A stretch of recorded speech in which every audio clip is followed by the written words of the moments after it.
Hello दोस्तों, कैसे हैं सब। मेरा नाम है हिमांशु और मैं स्वागत करता हूं आप सबका आपके अपने चैनल कॉमिक वर्ल्ड पर। तो चलिए दोस्तों, शुरू करते हैं राज कॉमिक्स में भोकाल सीरीज की अगली कॉमिक्स अंतर्द्वंद, जो कि धिक्कार का अगला भाग है। कर्तव्य पालन करने और दिया हुआ वचन निभाने के लिए आलोक पुनः बनाए भोकाल, किंतु रक्षा परिलोक की करेगा यह धरती की। आज समाप्त होगा मेरा ये अंतर्द्वंद। पूर्व सार। तुरीन और अपने साथ हुए अत्याचार से तंग आकर आलोक ने विकासनगर का त्याग कर अज्ञातवास में रहने का फैसला किया। आलोक की अनुपस्थिति में विकासनगर पर आया सप्तकाल सहायिकाओं के रूप में ऐसा संकट जिनसे शूतान, अतिक्रूर, धनुषा आदि शूरवीर तक न बच सके। सप्तकाल सहायिकाओं के आतंक से मरुभूमि में परिवर्तित हुए विकासनगर पहुंचकर आलोक ने सप्तकाल सहायिकाओं के खात्मे के लिए आह्वान किया भोकाल शक्ति का, लेकिन भोकाल शक्ति मदद को न आई। सप्तकाल सहायिकाओं का हाथों शक्ति विहीन आलोक को काल का ग्रास बनने से बचाया विकासनगर के 5 सेना नायकों में से एक अग्निश ने, परंतु साथ ही उसने विकासनगर के प्रति कर्तव्य विमुख होने पर महाबली भोकाल को दिया धिक्कार।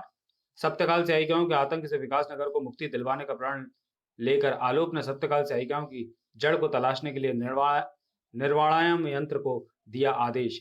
तब निर्वाणायम यंत्र उसे ले गया उस स्थान पर जहां पहुंचकर फटी की फटी रह गई उसकी आंखें, क्योंकि वह स्थान था उसका अपना जन्म स्थान परिलोक। परिलोक ही था सप्तकाल सहायिकाओं का उद्गम स्थल, और वहीं पर थी विलुप्त भोकाल शक्ति महागुरु भोकाल के पास। उपरोक्त घटनाओं के विस्तार से जानने के लिए पढ़ें इस कॉमिक का प्रथम भाग धिक्कार। अब आगे।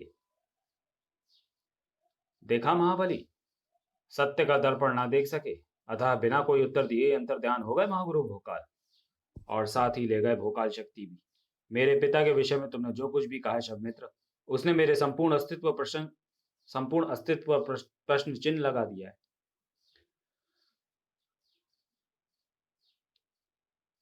अपने कथन की प्रामाणिकता सिद्ध करो, उसके लिए अभी तुम्हें प्रतीक्षा करनी होगी महाबली। आलोक प्रतीक्षा करने में नहीं, प्रयत्न करने में विश्वास रखता है। अभी मेरा सर्वप्रथम कर्तव्य सप्तकाल सहायिकाओं का विनाश, और उसके लिए मुझे प्राप्त करनी ही होगी भोकाल शक्ति। महागुरु अपनी शर्त तुम्हारे सम्मुख रख चुके हैं महाबली। यदि तुम्हें भोकाल शक्ति चाहिए तो पृथ्वी को भूलकर परिलोक को चुनना होगा। भोकाल शक्ति महागुरु की निजी संपदा कदापि नहीं है। भोकाल शक्ति का जन्म ब्रह्मांड के विषम संकटों के नाश हेतु हुआ है, और उसे धारण वही करेगा जिसका चयन विधाता करेंगे। आज किसी और को नहीं, मुझे स्वयं को यह प्रमाणित करना है कि मैं भोकाल शक्ति धारण करने योग्य हूं या नहीं, और इसे प्रमाणित करने के लिए मैं करूंगा आत्महुति यज्ञ। यदि मैं भोकाल शक्ति का सच्चा उत्तराधिकारी हूं तो विधाता को मुझे उसे प्राप्त करने का अवसर देना होगा, अन्यथा मेरे जीवन का ही कोई अर्थ नहीं। इस हवन कुंड में अग्निदेव का ग्रास बन जाऊंगा मैं। महाबली करे तप अति प्रलयंकारी, देख विधाता तू ही बता कौन है सच्चा उत्तराधिकारी। उफ, ये कैसा कोलाहल है। संपूर्ण स्वर्ण लोग सूखे पत्ते की भांति कांप रहा है। कहीं असुरों ने सर्व पर आक्रमण तो नहीं कर दिया। देवराज इंद्र के सिंहासन को डोला दे ऐसी प्रलयंकारी शक्ति असुरों की नहीं हो सकती। यह तो अवश्य किसी महापराक्रमी पुण्यात्मा के तप की शक्ति है। यह तो पृथ्वी के रक्षक महाबली आलोक की तप शक्ति का प्रभाव है। आलोक आत्माहुति यज्ञ कर रहा है, परंतु उसके पराक्रमी व सत्य खोज रूपी शरीर को लील सके ऐसी ऊष्मा तो मेरी अग्नि में भी नहीं है। आलोक के यज्ञ को मात्र त्रिदेव ही रोक सकते हैं। हमें त्रिदेव से विनती करनी होगी, रक्षा करें भगवान। महाबली आलोक के भीषण तपोबल के कारण तीनों लोकों में हाहाकार मच गया है। यदि उसे शीघ्र ही न रोका गया तो उसकी तप शक्ति ब्रह्मांड के लिए अति विध्वंसकारी साबित होगी। स्वयं को भोकाल शक्ति के योग्य सिद्ध करने के लिए आलोक आत्महुति यज्ञ कर रहा है। उसके इस दुष्कर तप को रोकने हेतु हमें परिलोक जाना होगा। आंखें खोलो बस आलोक, तुम्हारा तप सफल हुआ। स्वयं अग्निदेव का तेज भी तुम्हें न जला सका। प्रणाम भगवान, प्रणाम समस्त देवतागण, आयुष्मान भव वत्स। तुम्हारे तप ने सिद्ध कर दिया कि प्राणी का आत्मबल से लिया हुआ दृढ़ संकल्प देवताओं को भी विचलित कर सकता है। तुम्हारे शौर्य योग्यता पर हमें कभी संदेह नहीं था आलोक। इससे पहले भी तुम स्वयं को दिव्यास्त्र धारण करने हेतु योग्य सिद्ध कर चुके हो, परंतु भोकाल शक्ति का धारक कौन होगा यह निर्णय ना तो महागुरु भोकाल के अधिकार में और ना ही हमारे भोकाल शक्ति धारक का निर्धारण तो सिर्फ वही कर सकता है जिसने इसका सृजन किया है। परम पिता ब्रह्मा के कमंडल में बसी सृजन शक्ति से निर्मित ब्रह्माशय महागुरु भोकाल के साथ भोकाल शक्ति का सृजन मैंने दिव्यांशों के साथ संहार और स्या विवर से ब्रह्मांड की रक्षा हेतु किया था, जिसका प्रयोग महागुरु भोकाल ने परिलोक की रक्षा हेतु किया। परंतु ब्रह्माशय से निकली शक्ति तो संपूर्ण ब्रह्मांड के कल्याण हेतु प्रयुक्त होनी चाहिए, जो कि आलोक समय समय पर करता आया। किंतु अब जबकि आलोक से भोकाल शक्ति छिन चुकी है, भोकाल शक्ति प्राप्त करने हेतु आलोक को अपनी योग्यता सिद्ध करनी होगी। आलोक के मेरे द्वारा निर्मित तिलिस्मा में प्रवेश करना होगा। यदि वो तिलिस्म तोड़ने में सफल हो गया तो मैं आलोक को भोकाल शक्ति प्रदान करूंगा। नहीं, तिलिस्मा तो तिलिस्मा भी ब्रह्माशय द्वारा रचित शक्ति है, किंतु यह तिलिस्मा पृथ्वी स्थित तिलिस्मा से भिन्न है। कोई भी द्वंद्व बिना आशीर्वाद के लड़ा तो जा सकता है, परंतु जीता नहीं जा सकता। मेरे सामने तो गुरु और भगवान दोनों खड़े हैं, किसके चरणों पर शीश नवाऊं? पहला अधिकार तो गुरु का ही है, जिसने ज्ञान देकर जीवन को प्रकाशित किया और भगवान का बोध कराया। तुमने आज सिद्ध कर दिया आलोक कि तुम मात्र तलवार को नहीं, आचरण व संस्कार के भी धनी हो, जो कि एक सच्चे योद्धा की असली पहचान है। आगे बढ़ो वत्स, तिलिस्मा में प्रवेश करो, हमारा आशीर्वाद तुम्हारे साथ है। लेकर आशीर्वाद त्रिदेव से चले महाबली करने तिलिस्म को भंग, मिटाने कलंक माथे का महाबली लड़ रहे अंतर्द्वंद, लड़ रहे अंतर्द्वंद। आर्यप्रस्थ। मेरे लाख समझाने के पश्चात महाराज आर्यवीर उस परी को अपने हृदय से न निकाल सके और विवाह प्रस्ताव के साथ मुझे यहाँ भेज दिया। जाने क्यों मेरा हृदय इन परियों पर विश्वास करने की अनुमति नहीं दे रहा। साय हा हा हा, बहुत दिनों से तुम्हारी ताक में था। तुम्हारे रूप यौवन के साथ साथ तुम्हारे नर्म मांस के भक्षण का भी लोलुप है यक्ष राक्षस घात मारक। रक्षा, कोई हमारी रक्षा करो। जी भर के पुकारो, किंतु साक्षात मृत्यु को ललकारने कोई नहीं आने वाला। सावधान घात मारक, इन परियों पर आक्रमण करके तुम्हारे प्रश्न से हुई हुई संधि का उल्लंघन कर रहे हो। छोड़ दो इन परियों को। तेरे राजा का संधि प्रस्ताव मात्र एक छलावा युधिष्ठिर, चला जा यहाँ से, अन्यथा घात मारक के भोजन में बाधा उत्पन्न करने के दंड स्वरूप इस संधि की बात ही तेरी गर्दन भी तोड़ देगा घात मारक। नीच यक्ष राक्षस, अपने इष्ट देव को याद कर ले। शक शक, तू अपने तरकश के तीर व्यर्थ कर रहा है सेनाधीश। घात मारक का कुछ न बिगाड़ पाएंगे ये। इस नीच का सिर ही धड़ से जुदा करना होगा। ओह, इसके अंग भंग होने के पश्चात जलकुंभी के जैसा जाल बनाकर पुनः जोड़ रहे हैं। मुझे युक्ति से काम लेना होगा। हर प्राणी की कमजोरी उसकी सबसे बड़ी ताकत में छुपी होती है। घात मारक की सबसे बड़ी शक्ति है जल और जलकुंभी। स्वयं ही मृत्यु को गले लगाने आ रहा है। उफ, जल प्रपात के भीतर तो इस घात मारक की जलकुंभियों का अत्यंत सघन जाल बिछा हुआ है, और यह जाल छोटे छोटे कुंभी शैतानों का रूप लेकर मुझ पर आक्रमण कर रहा है। इनकी संख्या इतनी अधिक है कि इन्हें रोक पाना असंभव हो रहा है। मेरे फेफड़ों में प्राणवायु समाप्त हो रही है। पानी के नीचे ये जलकुंभी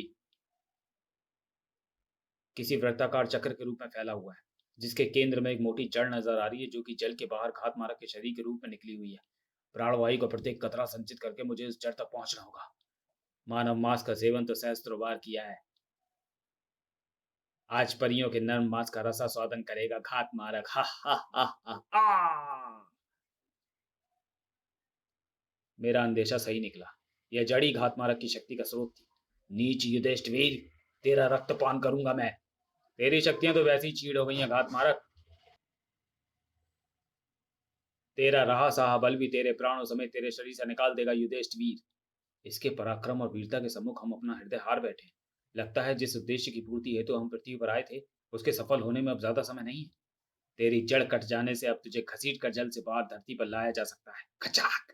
और यहाँ जब मैं तेरा सिर धड़ से जुदा करूंगा, तब वो दोबारा नहीं जुड़ेगा, क्योंकि तू जल रूपी अपनी शक्ति स्रोत से बाहर है। हे महाबली युधिष्ठिर, हमारी प्राण रक्षा करके आपने सदा के लिए हमें अपना ऋणी बना लिया है। मैं मात्र अपने कर्तव्य का पालन कर रहा था परिकुमारी। आप परियां पृथ्वी पर हमारी मेहमान है, और यदि हमारे मेहमान पर कोई शत्रु को दृष्टि डाले तो उसको प्राण दंड ही मिलना चाहिए। अब मुझे अपने एक और कर्तव्य का पालन करना है, आपके सम्मुख विवाह प्रस्ताव रखने का कर्तव्य। विवाह प्रस्ताव? आर्यप्रस्थ नरेश, महाराज आर्यवीर ने मुझे उनके विवाह का प्रस्ताव आपके सम्मुख रखने के लिए भेजा है परिकुमारी। परंतु मैं तो हृदय से आपको अपना पति मान चुकी हूँ। यह असंभव है परिकुमारी। मैं पहले से ही विवाहित हूँ, और यदि मैं विवाहित नहीं भी होता तो भी आपसे विवाह कदापि नहीं करता, क्योंकि यह राष्ट्रद्रोही नहीं मित्रघात भी होगा। ऐसा कहकर आपने हमारे हृदय पर कुठाराघात किया है महाबली। संध्या हो रही है, हमें वापस परिलोक लौटना होगा। मैं कल इसी जगह आपके उत्तर की प्रतीक्षा करूंगा। आर्य प्रश्न नरेश आर्यवीर ने सर्ववशीभूति यज्ञ आरंभ कर दिया है। असुर मित्रों, यदि उसका यह यज्ञ सफल हो गया तो मानव जाति अन्य सभी जातियों पर राज करेगी। हम ऐसा कदापि नहीं होने देंगे, जलाकर खाक कर देंगे आर्यप्रस्थ को। फिर देखते हैं कि कैसे संपन्न होता है ये यज्ञ। और युधिष्ठिर के रहते तुम ऐसा करने में कैसे सफल होगे, पशु दानवराज बाखा।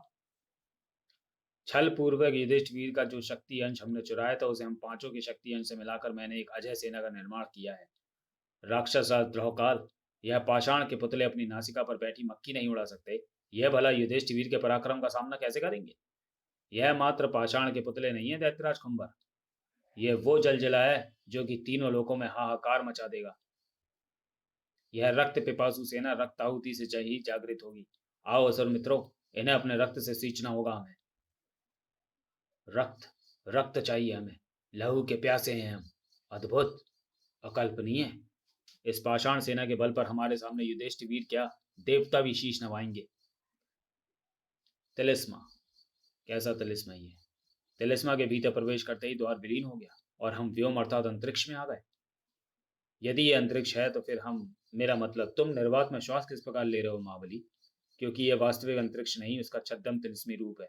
परंतु मुझे पूर्ण विश्वास है कि इसकी जटिलताएं वास्तविक अंतरिक्ष के अनुरूप ही होंगी। मेरा संदेह सही निकला। यहाँ पर गुरुत्वाकर्षण शक्ति मात्र इन चट्टानों में है। हमें आगे इन्हीं चट्टानों पर बढ़ना होगा, क्योंकि यदि हम चट्टानों के गुरुत्वाकर्षण केंद्र में नहीं आए तो इस कंकड़ के समान सदा के लिए इस अंतरिक्ष रूपी तिलिस्म में तैरते रह जाएंगे। यह चट्टानें दरअसल उन ग्रहों के खंड हैं जिन्हें उस सूर्य समान अग्निव्रत से निकलने वाली उल्काएं विखंडित कर रही हैं। ज्वाला रूपी ये उल्काएं मात्र ग्रहों को ही विखंडित नहीं कर रही महाबली, अपितु उन चट्टानों को भी अपना निशाना बना रही हैं जो कि इस छद्म अंतरिक्ष में तैर रही हैं। बहुत खूब महाबली, परंतु हम जिस भी चट्टान पर कदम रख रहे हैं अग्निव्रत उस पर उल्का प्रहार कर रहा है। इस प्रकार तो सभी चट्टानें नष्ट हो जाएंगी और हम सदा के लिए इस अंतरिक्ष रूपी तिलिस्म में भटकते रह जाएंगे। तिलिस्म सदैव चरणों पर केंद्रित करके बनाए जाते हैं। प्रत्येक चरण में अगले जड़ तक पहुंचने की कुंजी छुपी होती है और तिलिस्म के उस चरण का मुख्य उद्देश्य तिलिस्म के खिलाड़ी को भटकाकर अगले चरण की कुंजी से उसे दूर करना होता है। किंतु महाबली, अगले चरण की कुंजी है कहां पर। वहां, अग्निपिंड में। क्या। तिलिस्म का खिलाड़ी अपनी प्राण रक्षा हेतु अग्निव्रत व उल्काओं से विपरीत दिशा में ही भागेगा। इसलिए अगले चरण की कुंजी हेतु यह अग्निव्रत ही सर्वोत्तम स्थान है। जिस अग्निव्रत का ताप दूर से ही भस्म कर देने सा तेज रखता हो, वो भला अगले चरण तक जाने की कुंजी कैसे हो सकता है।